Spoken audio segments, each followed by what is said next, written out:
Dans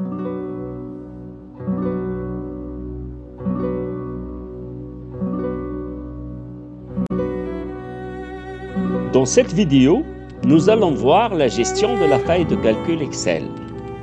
Comme vous voyez, lorsque vous démarrez le logiciel Microsoft Excel, le cadre de sélection est toujours placé à la première cellule de la feuille A1. Votre écran vous offre un tableau d'une vingtaine de lignes et d'une douzaine de colonnes, tel que vous le voyez. Pour déplacer le cadre de sélection, vous pouvez utiliser les flèches de direction du clavier, flèche vers le bas, flèche vers le haut, flèche vers la gauche et flèche vers la droite. Chaque touche de flèche va permettre de déplacer le curseur d'une cellule. Ou bien vous allez cliquer directement sur la cellule voulue. Vous pouvez constater que le pointeur de la souris, lorsqu'il est dans les cellules, il prend la forme d'une croix de sparadrap. S'il passe dans les menus, il reprend sa forme initiale qui est le pointeur de flèche. À l'intérieur de la feuille, c'est cette fameuse croix qu'on appelle sparadrap. Voyons combien de lignes j'ai dans ma feuille de calcul. Je vais vers la barre de défilement, je vais appuyer ici et maintenir la touche de souris enfoncée pour voir combien de lignes il y en a. Je suis à la ligne 100, 100 et quelques, je pense que c'est 200, 300 lignes. Qu'est-ce que vous pensez? Nous en sommes déjà à 300 lignes et c'est toujours pas fini. C'est nombreux, non? Mais croyez-vous ça? En fait, c'est pas aussi nombreux. Parce que dans une base de données, on peut avoir des millions et des millions d'enregistrements. Voyons alors comment nous allons voir la dernière ligne de ma feuille. Tout simplement, je vais utiliser les touches de raccourci du clavier. Pour cela, je vais appuyer sur la touche CTRL, puis flèche vers le bas. Et ainsi, tout d'un coup, j'arrive à la dernière ligne qui contient combien là? C'est justement... c'est 1 million, non? 1 48 576 lignes. Voilà, donc c'est énorme. Mais faites attention. Si j'ai à enregistrer, par exemple, tous les abonnés de Tunisie Télécom, qui dépassent le 1 million, 2 ou 3 millions, ou voire même toute la population de 10 ou 15 millions. À ce moment-là, la feuille de calcul Excel n'est guère suffisante. Pour cela, je dois utiliser par exemple un autre gestionnaire de base de données dont le plus simple est Microsoft Access. De la même façon, si je veux revenir tout à fait au début de la feuille, à la ligne 1, je maintiens enfoncé la touche CTRL du clavier et j'appuie sur la touche flèche vers le haut et voilà, directement je suis à la première ligne. De la même façon, je vais défiler vers la droite en appuyant sur ce bouton de défilement. Regardez, j'ai les colonnes de A jusqu'à Z, ça fait 26 colonnes. Mais après le Z, j'ai la colonne AA, AB, ACA. C'est intelligent comme méthode de numérotation alphanumérique ou alphabétique. Alors, voyons jusqu'à, je pense, A, Z. Voilà AZ. Ah, maintenant c'est B. BA jusqu'à BZ. Eh bien, pour voir à quelle ligne nous y sommes, j'appuie sur la touche CTRL du clavier et flèche vers la droite et j'arrive à la colonne XFD.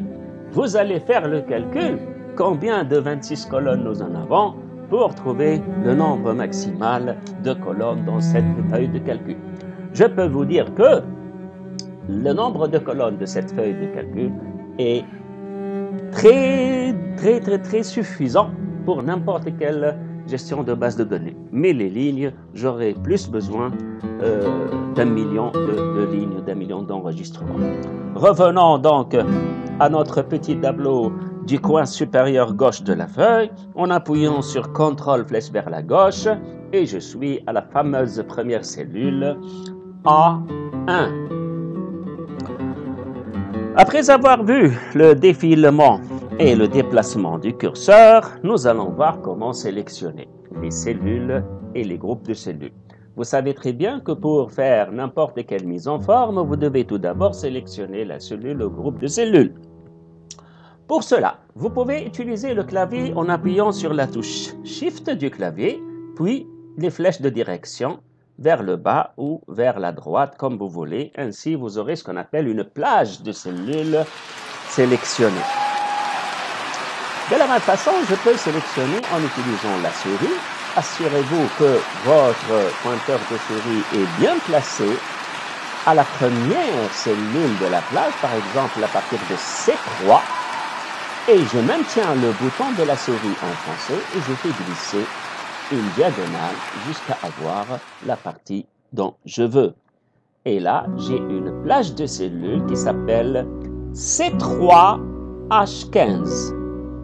La première cellule, c'est C3 et la dernière cellule, c'est H15. Si je veux sélectionner une ligne entière, par exemple, je veux sélectionner la ligne 3. Mais faites attention, je ne vais pas faire ça, la ligne 3. Hein. Ça, c'est des cellules de A3 jusqu'à M3. Mais si je veux que la ligne 3 tout entière jusqu'à la dernière colonne soit sélectionnée, je dois sortir ici sur la marge et je clique sur le 3. Faites attention à la forme du curseur. Maintenant, il est une forme d'une flèche noire pleine. Faites attention, si vous mettez le pointeur entre les deux colonnes, il va prendre une autre forme et ça permet de redimensionner. Nous allons voir ceci ultérieurement. Pour le moment, voilà, je clique. Juste un clic sur le 3 et toute la ligne 3 est sélectionnée jusqu'à la fin des colonnes. De la même façon, voilà la ligne 7. Voici la colonne D. Toute la colonne D jusqu'à la ligne 1 million et quelques sera sélectionnée. D'accord? Bien. Si je veux sélectionner plusieurs lignes, je pose mon pointeur sur la ligne 3, par exemple la première ligne, j'enfonce le bouton et je fais glisser jusqu'à la dernière ligne. Comme ça, j'aurai un certain nombre de lignes qui sont sélectionnées. De la même façon, si je clique sur une colonne, ici sur le titre de la colonne sera sélectionnée. Si je veux sélectionner plusieurs colonnes, et bien voilà, j'enfonce mon pointeur sur le titre de la première colonne et je fais glisser, je maintiens bien sûr la touche de la souris enfoncée et je fais glisser jusqu'à ce que j'arrive à la fin de mon tableau. Et je lâche, voilà, tout ça est sélectionné, quel que soit le nombre de lignes. Si je veux vraiment sélectionner toute la feuille, je n'ai qu'à cliquer ici un seul clic, top, et toute la feuille qui est vraiment une immense plage est sélectionnée. Il vous arrive souvent d'avoir besoin de sélectionner des groupes de cellules qui sont séparés. Par exemple, je sélectionne cette plage de cellules de D3 jusqu'à E15 et puis je saute par exemple deux colonnes et je veux sélectionner de H3 jusqu'à J15. Pour cela, je fais la première sélection, la sélection de la première zone, puis je maintiens la touche CTRL enfoncée et je fais ma deuxième sélection. Et j'aurai ainsi deux zones disjointes qui sont sélectionnées grâce au maintien de la touche CTRL. Voilà donc pour ce qui est la sélection. Passons maintenant au redimensionnement des lignes et des colonnes.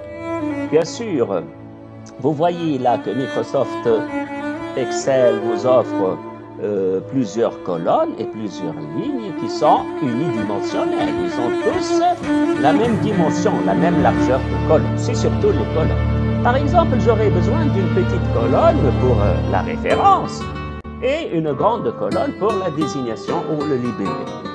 Regardez comment, c'est très facile. Je vais maintenir mon pointeur entre les deux colonnes, sur la ligne entre la colonne A et B.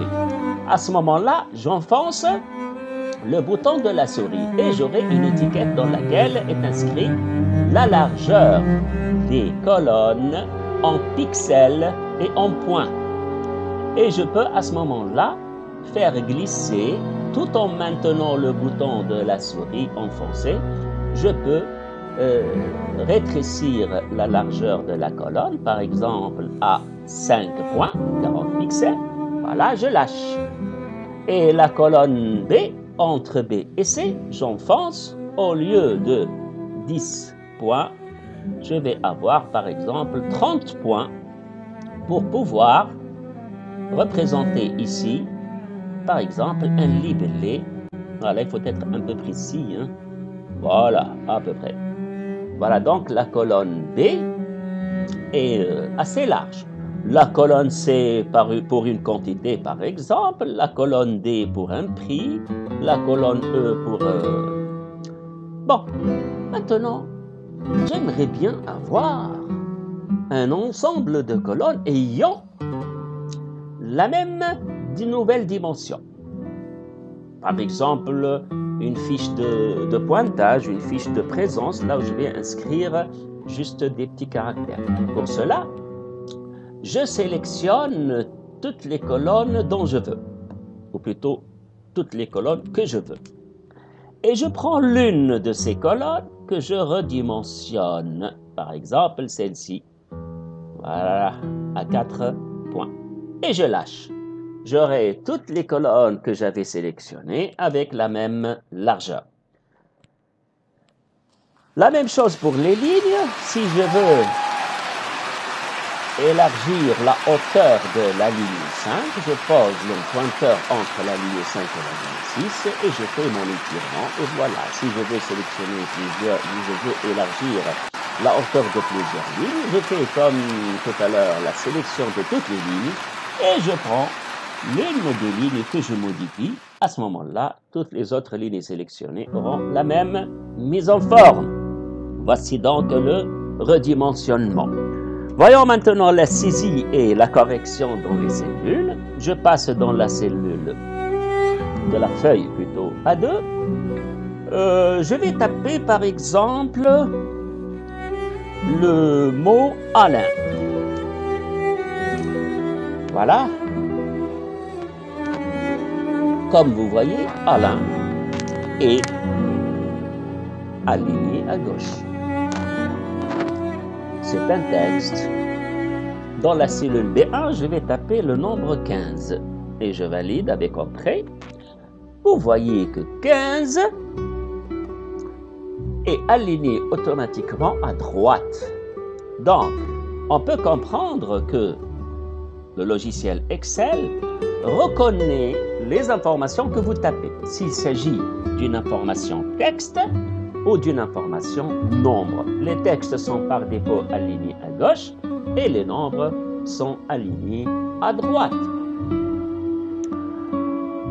Voyons maintenant comment corriger une information que j'avais déjà tapée et qu'elle est fausse. Par exemple, le mot informatique.